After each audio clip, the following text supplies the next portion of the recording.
Page number 4 पे हैं और ये हम एडजस्टमेंट्स कर रहे हैं सोल ट्रेडर। और ये एडजस्टमेंट सोल ट्रेडर में भी अप्लाई होंगी, पार्टनरशिप में भी, इनकम्प्लीट रिकॉर्ड में भी अप्लाई हो सकती हैं, डिपार्टमेंटल अकाउंटिंग में भी अप्लाई हो सकती हैं। और ये एडजस्टमेंट्स जो हैं वो आपको जो क्वेश्चंस फुल लेंथ क्वेश्चंस होते हैं उनको सॉल्व करने में काम आएंगी। और मैं आपको पहले वाली वीडियो के अंदर एडजस्टमेंट में परचेजेस में जो एडजस्टमेंट्स होती हैं वो बता चुका हूँ। मैं आपको बता चुका हूँ कि क्रॉस प्रॉफिट में कितनी अदर इनकम्स होती हैं जो ऐड होती है, और उन अदर इनकम्स में बैड डेट का जो अलाउंस है उसका डिक्रीज़ की ट्रीटमेंट भी मैं आपको बता चुका हूँ, जो कि बाद में आएगी। लेकिन अभी हम एक नई एडजस्टमेंट पे आ जाते हैं। ये वो एडजस्टमेंट्स हैं जो पास्ट पेपर्स में फ्रीक्वेंटली आई हुई हैं, काफ़ी दफ़ा आई हुई हैं और आपको समझ होनी चाहिए इनकी। Loans, case number 1, loans, interest on loan. हाँ, इंटरेस्ट ऑन लोन में लोगों को बड़ी कन्फ्यूजन होती है। केस नंबर 1, तो केस बना ले। केस नंबर 1 ये है कि एक ट्रायल बैलेंस गिवन है और उस ट्रायल बैलेंस की दो साइड्स हैं, डेबिट क्रेडिट, और उस ट्रायल बैलेंस की जो डेट है वो 31 दिसंबर 2009 है। और उसमें लिखा हुआ है 8% डिपेंचर या वॉट एवर, 7%, 6%, जो भी। और यहाँ लिखा हुआ है 1 लाख, बस, और कुछ नहीं है। ठीक है जी। और एडिशनल इंफॉर्मेशन में एक जुमला लिखा हुआ है और वो ये लिखा हुआ है, accrued interest, accrue interest is accrued, ये लिखा हुआ है। या कुछ भी नहीं लिखा हुआ, नथिंग स्टेटेड, ऐसा भी होता है, नथिंग स्टेटेड, कुछ भी नहीं लिखा। अब क्या होगा,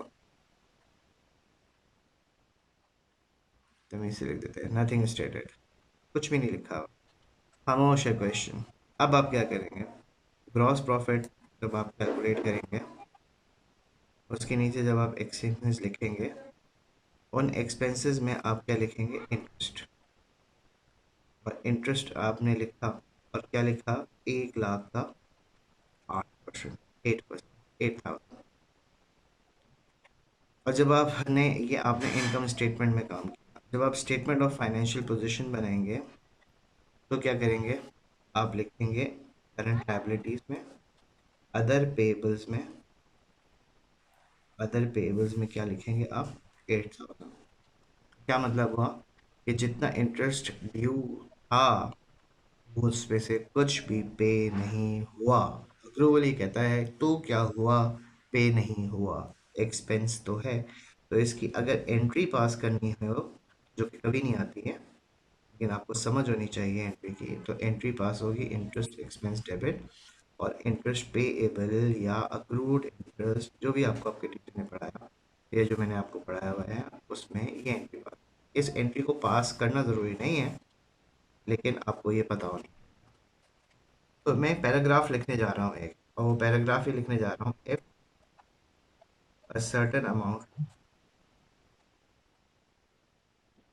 of loan is given in trial balance and percentage of interest is also given, apply, and no other information regarding interest paid is given in trial balance or other or additional information। क्या case बन गया, case ये बन गया कि अगर trial balance में loan given है and percentage of interest is also given है, और कोई इन्फॉर्मेशन गिवन नहीं है, इंटरेस्ट इज अक्रूड गिवन है या नो इन्फॉर्मेशन इज गिवन, और कोई इंटरेस्ट पेड की इन्फॉर्मेशन नहीं है, ट्रायल बैलेंस में लोन इंटरेस्ट पेड नहीं लिखा हुआ, और एडिशनल इन्फॉर्मेशन में भी लोन इंटरेस्ट पेड नहीं लिखा हुआ, तो क्या होगा, apply percentage on the loan amount, and charge full amount as an expense in income statement, and the same amount is charged as liability, as current liability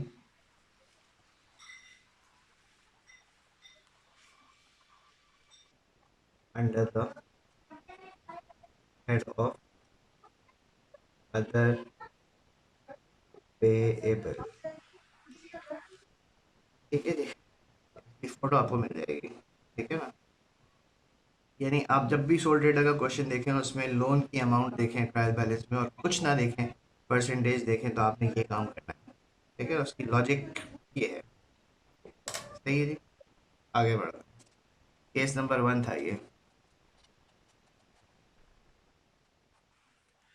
case number 2 पे आ जाइए। Case number 2 क्या है? एक trial balance given है, एक debit side है, एक credit side है, और ये गिवन है बैंक लोन या डिबेंचर। मैं वैरायटी के लिए लिख रहा हूँ, बैंक लोन लिखा हुआ है या डिबेंचर लिखा हुआ है, और ये लिखा हुआ है ठीक है, और परसेंटेज यही गिवन है 8%। ठीक है, कभी कभी परसेंटेज एडिशनल इन्फॉर्मेशन में गिवन होती है, वो इशू नहीं है हमारा। इशू ये है कि परसेंटेज गिवन है, और ये गिवन है लोन इंटरेस्ट पेड, और वो गिवन है 6000। ठीक है जी, और एडिशनल इंफॉर्मेशन में एडिशनल इंफॉर्मेशन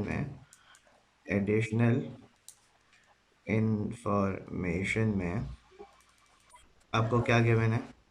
नथिंग, कुछ नहीं गिवन।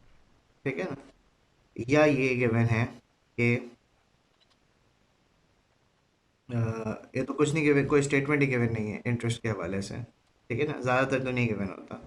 यह गिवन होता है कि इंटरेस्ट इज अक्रूड, ये बहुत रेयर होता है। यानी मुन्ने बच्चे वाला सवाल बनाएंगे ना, तो वो इंटरेस्ट इज अक्रूड का इशारा दे देंगे कि देखो भाई, आंखें बंद करके सवाल नहीं सॉल्व करना, इंटरेस्ट को भी कोई इज्जत देना। ठीक है जी, ओके। अब क्या होगा? अब जब आप इनकम स्टेटमेंट बनाएंगे तो जीपी में क्या करेंगे? 1 लाख का 8%, कितना आ गया? सॉरी, जीपी आपको नहीं पता, लेस करेंगे आप एक्सपेंसेस, और एक्सपेंसेस में आप लिखेंगे इंटरेस्ट, और जो इंटरेस्ट है वो लिखेंगे 1 लाख, और 1 लाख का 8%, कितना आ गया? 8000। एक्सपेंस तो 8000 ही है भाई, पे आपने कितना किया हुआ है? 6000। एक्सपेंस कितना है? 8000। जब आप स्टेटमेंट ऑफ फाइनेंशियल पोजीशन जाएंगे, तो स्टेटमेंट ऑफ फाइनेंशियल पोजीशन में करंट लायबिलिटीज में आप अदर पेबल्स में क्या लिखेंगे? अदर पेबल्स में लिखेंगे 2000। ठीक है, अदर पेबल्स में लिखेंगे 2000। क्यों? कि 8000 जो ड्यू था, और 6000 जो आपने ऑलरेडी पे कर चुके। 2000 आपको कभी कभी कभी कभी इस तरह भी दे देता है कि अक्रूड इंटरेस्ट इज 2000, मुन्ने बच्चों की तरह, तो गेम ही ओवर हो जाता है। ठीक है जी, फिर तो आपको पता है कि मतलब 2000 अक्रूड एंडिंग ऐड होता है हर एक्सपेंस में। अगर ये अक्रूड इंटरेस्ट 2000 गिवन ना हो तो फिर ये, इसका मतलब है इंग्लिश क्या बनी इसकी, अंग्रेजी क्या बनी इसकी? अंग्रेजी इसकी ये बनी, if loan is given in trial balance and percentage of interest is also given,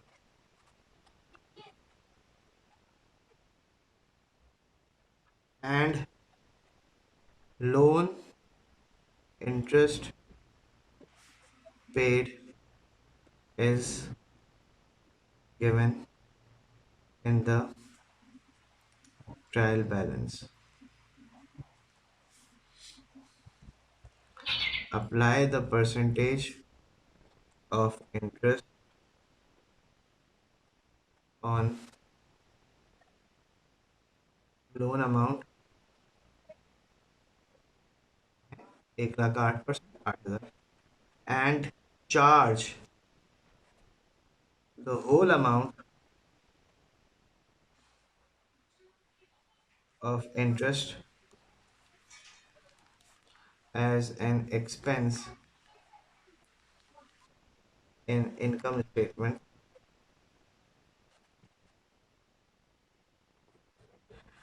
Compare the amount with the amount of loan interest paid and charge the difference as other payable in current liability section in statement of financial position. 1,00,000 का 8%, 8,000 expense हो गया सीधा सीधा। फिर क्या किया, इस 8,000 को कंपेयर किया उससे जो आपने पे किया हुआ है 6,000 से, और जो डिफरेंस है 2,000 उसको आपने करंट लाइबिलिटी में सेक्शन में अदर पेबल्स की हेडिंग में स्टेटमेंट ऑफ फाइनेंशियल पोजीशन में डाल। ठीक है, ये केस नंबर 2 आ गया। आगे बढ़े, पेज नंबर 5 था, ये पेज नंबर 6 पे आ जाइए, फोटो मिल जाएगी आपको। ये 18 के 18, 20 के 20 सवाल आपको सबमिट करने हैं 8 जनवरी को। ठीक है जी, इनकी वीडियोस देख देख के सवाल सॉल्व करें। ट्रायल बैलेंस आपको गिवन है, केस नंबर 3। ये ट्रायल बैलेंस गिवन है आपको, ये डेबिट है और ये क्रेडिट है।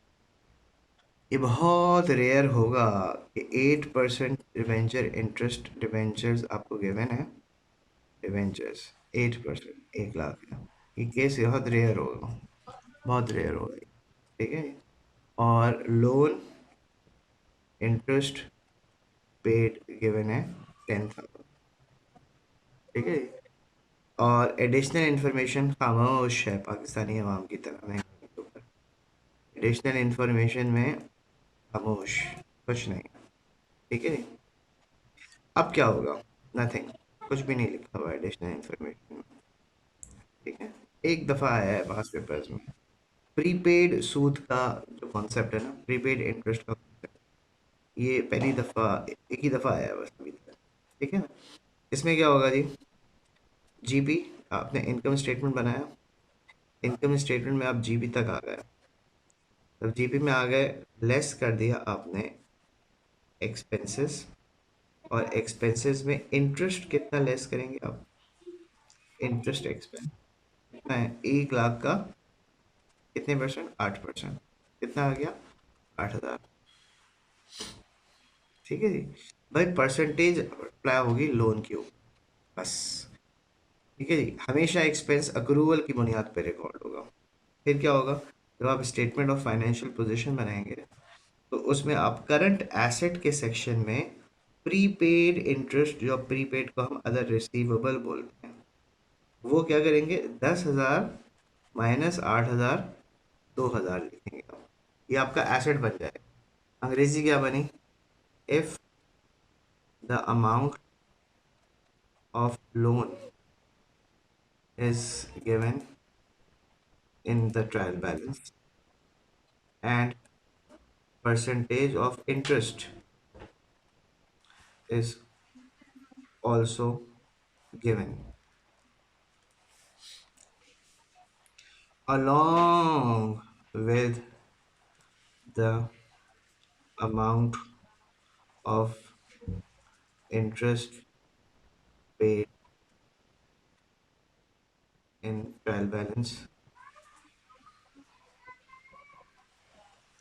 Apply the percentage on the loan amount and show this as expense। देखिए, 1,00,000 के ऊपर 8% लगाया, 8,000 आ गया। Compare the amount, compare the amount with interest paid if the amount paid is greater than interest expense, देखिए greater है ना, 10,000 है amount paid, interest expense कितना है, the difference is recorded as prepaid, यानी अब के दौर में अदर रिसीवेबल, अदर रिसीवेबल पे लिख देते in current asset section of statement of finance, जिसका सोल्ड, जिसका अपना, अच्छा ये सारी एडजस्टमेंट मैन्युफैक्चरिंग में भी काम आएंगे, हाँ। जिसका जो है वो अल्लाह भला करे, अक्रूवल्स प्रीपेमेंट डेप्रिसिएशन और बैड डेट्स पक्का है ना, उसको ये सब बातें समझ में आ रही हैं, और इसके लिए ये बहुत बड़ी नेमत है जो ये पेजेस हैं, क्योंकि बस आप बैठें और अलग अलग क्वेश्चन सॉल्व करते रहें, सॉल्व होते रहेंगे, ज़रूरत ही नहीं है टीचर की। ठीक है जी, 6 नंबर पेज। अभी आगे चलते हैं जी, लास्ट केस है सूद के ऊपर, केस नंबर 4, पेज नंबर है ये 7। ट्रायल बैलेंस गिवन है आपको, उसका एक डेबिट कॉलम है, एक क्रेडिट कॉलम, 8% डिवेंचर्स है या इंटरेस्ट लोन है, जो भी है डिवेंचर्स, अब तो आपको समझ में आ गया क्या लिखते हैं डिवेंचर एक, ठीक है। और लोन इंटरेस्ट पेड भी गिवन है 2000, ठीक है। ट्रायल बैलेंस है 31 दिसंबर 2009। अब ये केस बड़ा पॉपुलर केस है भैया, एडिशनल इंफॉर्मेशन में हम आ गए,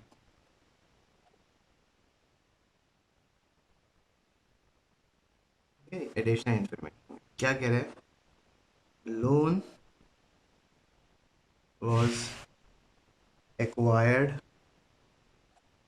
या raised या taken by business on 1st July 2009। क्या खूबसूरत बात है, 2009 में ये लोन लिया गया है 1 जुलाई को।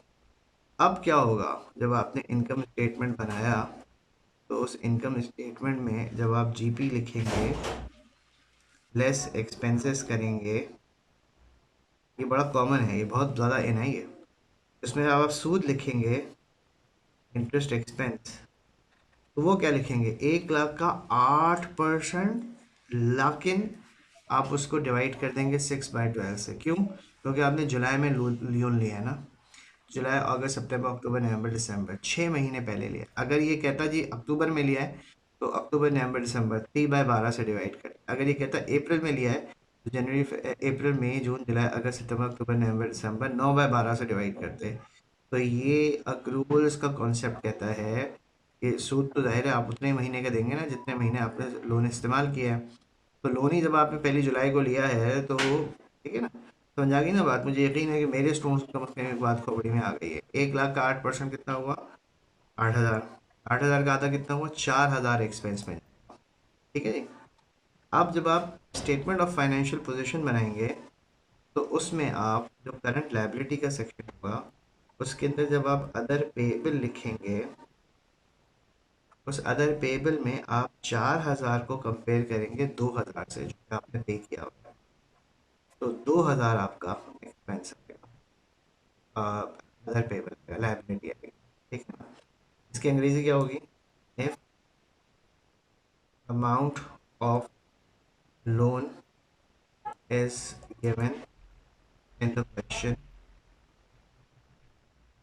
along with percentage of interest,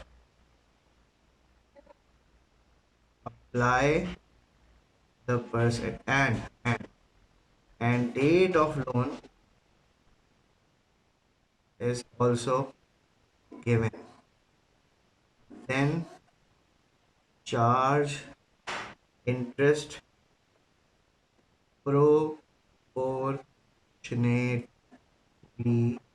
according to the according to the according to the number of months loan is utilized।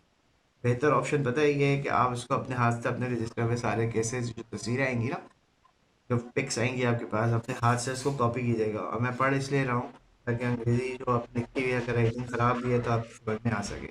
Video देखते हुए आप कॉपी भी कीजिएगा, फोटो आपके पास ऑलरेडी होगी उससे भी कॉपी किया जाएगा। जब आप कॉपी कर लेंगे ना अपने रजिस्टर में, तो जब भी आप कोई पार्टनरशिप का, सोल ट्रेडर का, मैन्युफैक्चरिंग का, इनकम्प्लीट रिकॉर्ड का किसी भी क्वेश्चन में फंसेंगे, आप इन एडजस्टमेंट्स में जाएंगे, आपको अपनी एडजस्टमेंट्स का जवाब मिल जाएगा। ठीक है, ओके। ये लोन के ऊपर हमारी कहानियाँ खत्म हो गई। अब अगर कोई ऐसी कहानी आती है जो इसमें नहीं है तो बड़ी सिंपल सी होगी। For example loan interest accrued, जिसमें मैंने पहले ही बताया था, आपको अमाउंट ही गिवन होगी तो अक्रूड एक्सपेंस तो ऐड होता है, तो आपने ऐड करना होगा एंडिंग में। ठीक है ना। तो ये 4 केसेस मैंने बना लिए ब्रॉडली स्पीकिंग लोन।